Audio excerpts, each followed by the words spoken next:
Kami pernah mendengar jika Palestina menang melawan Yahudi saat ini, apakah itu tanda-tanda kiamat? Jamaah, Palestina itu kita. Palestina itu muslimin. Makanya peristiwa Palestina ini kan memang dianggap ya ini urusan Palestina. Enggak. Dari sejak awal media itu memang ingin membuat Palestina ini ya urusannya Palestina. Dulu enggak, urusannya umat Islam, qadhiyah Islamiyah. Setelah itu jadi qadhiyah Arabiyah.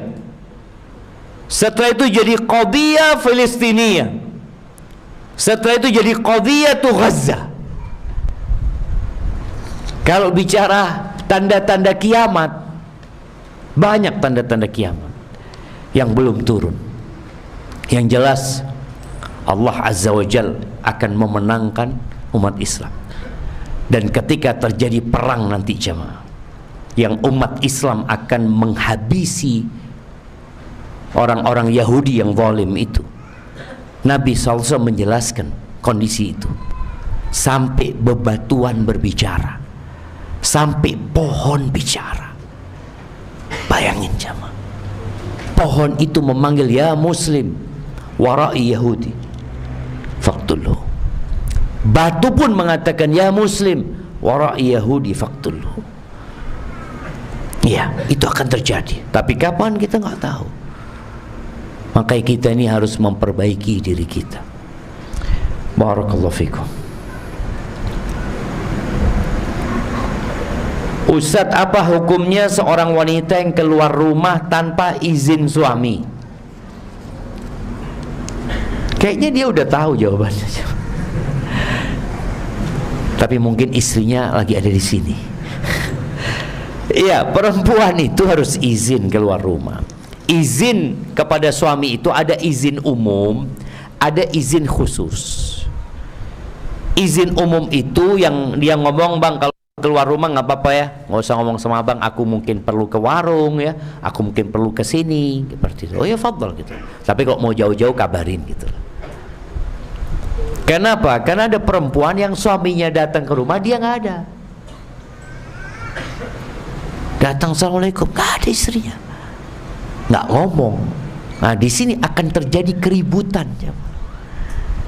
Rumah tangga yang awalnya adem ayem, gara-gara sang istri nggak izin, maka menjadi sarana buat setan agar terjadi keributan. Maka hendaklah izin. Apalagi kalau dia tahu bahwasanya suaminya mau datang. Perempuan itu mau puasa, kalau suaminya ada itu suruh izin.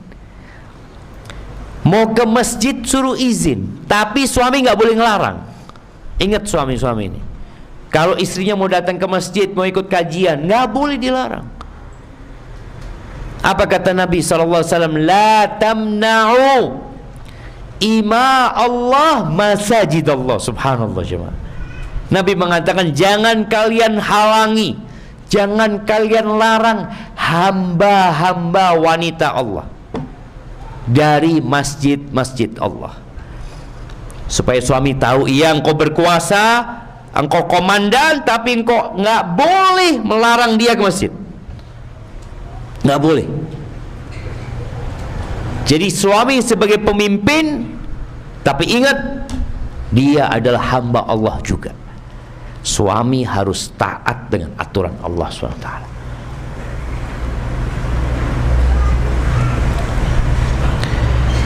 Apakah ada sahabat Nabi yang bernama Nuaiman? Tersebar di internet kisah-kisahnya bahwa Nuaiman itu terkenal dengan jenakanya seperti Abu Nawas. Enggak lah, enggak kayak Abu Nawas. Ada beberapa riwayat tentang kejenakaan Nuaiman, sahih. Ada. Cuma memang cerita itu jemaah, kalau biasa-biasa aja kurang mengena. Tapi kalau ditambah-tambahin itu tambah, masya Allah ya. Ceritanya ada. Antum baca beberapa hadis berkaitan dengan kisah Nuaiman. Izin bertanya Ustaz, teman ana Qadarullah suaminya terjerat kasus narkoba. Mereka tadinya sama-sama hijrah dan ngaji sunnah, sering kajian. Tapi suaminya belum bisa meninggalkan lingkungan dan akhirnya tertangkap dan ditahan. Biiznillah, suami teman anak ini diberi pengurangan masa tahanan. Teman anak ini mau menerima suaminya kembali dan membuka pintu maaf untuk suaminya dan memberi kesempatan untuk bertobat. Akan tetapi dari pihak keluarga teman anak ini, pihak istri menyarankan untuk cerai dari sejak awal kasus suaminya, karena mereka menganggap teman anak ini bisa tanpa suami, dan mereka menganggap suaminya sudah tidak layak jadi pemimpin. Sementara teman anak masih membuka kesempatan dan masih sayang kepada suaminya, dan mereka memiliki 3 anak. Yang paling kecil masih umur 8 bulan dan belum pernah ketemu dengan ayahnya.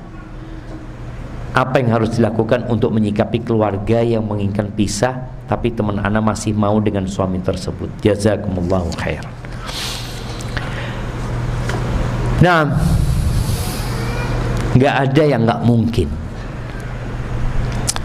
Artinya suamimu bisa berubah. Itu yang harus ditekankan oleh istri ini kepada pihak keluarga. Bukan karena engkau bisa hidup tanpa suami, tapi karena engkau berharap suamimu bisa berubah. Ini yang harus dipastikan. Dan paling tidak engkau bikin perjanjian sama suami. Karena ada suami yang memanfaatkan cinta istrinya. Nggak mungkin istri anda minta cerai, nggak mungkin istri anda berani gugat cerai, nggak mungkin. Dalam Islam kasus ini dia boleh minta cerai,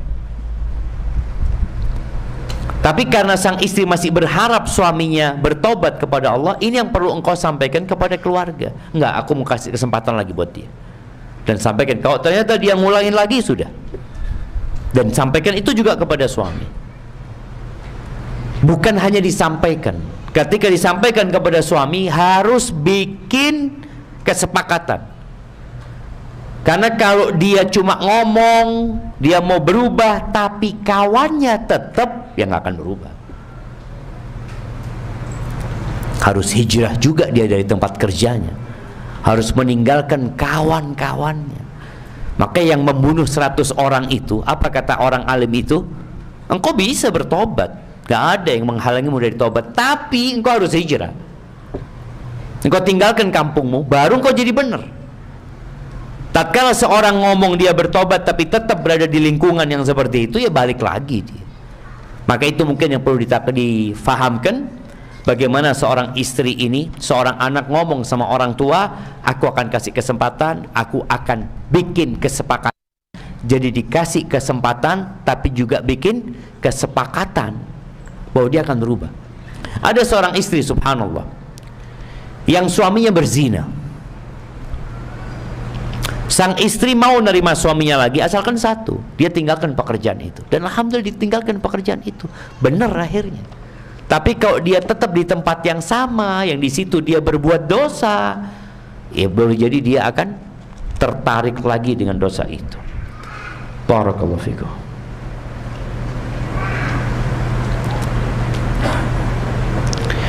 Dalam sebuah perkumpulan ada yang namanya musyawarah. Bagaimana agar menjadi pribadi yang tawadhu, lapang dada tatkala berdiskusi.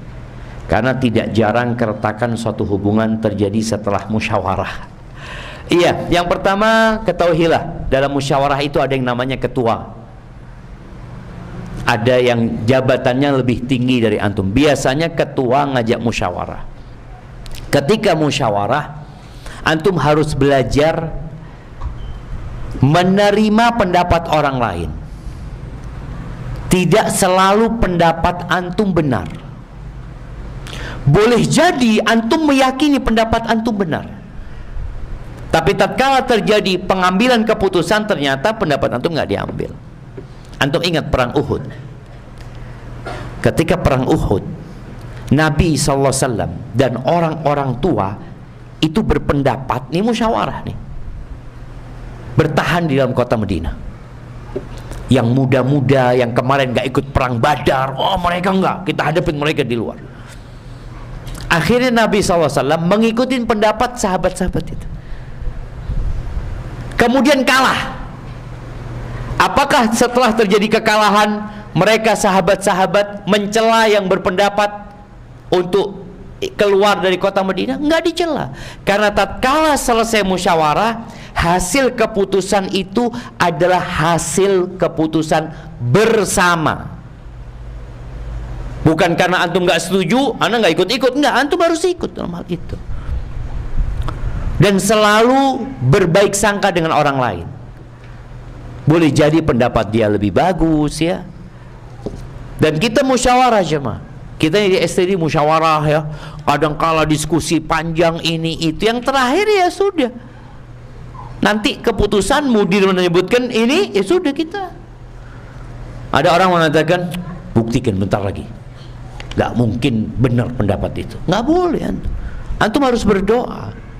Karena kita bukan bicara maslahat pribadi, tapi kita bicara maslahat bersama. Perlu belajar. Ana sering kali ngomong sama istri Ana. Ketika dia ada rapat ini itu, dia ngomong, bang ini kayak gini pendapatnya ini itu. Ana ngomong, sudah ini organisasi, ada rapat, ada musyawarah, nggak selalu pendapatmu harus diterima. Oh gitu, iya kata dia. Tenang aja jemaah. Apa katanya orang? Slowly, slow aja jemaah. Slow.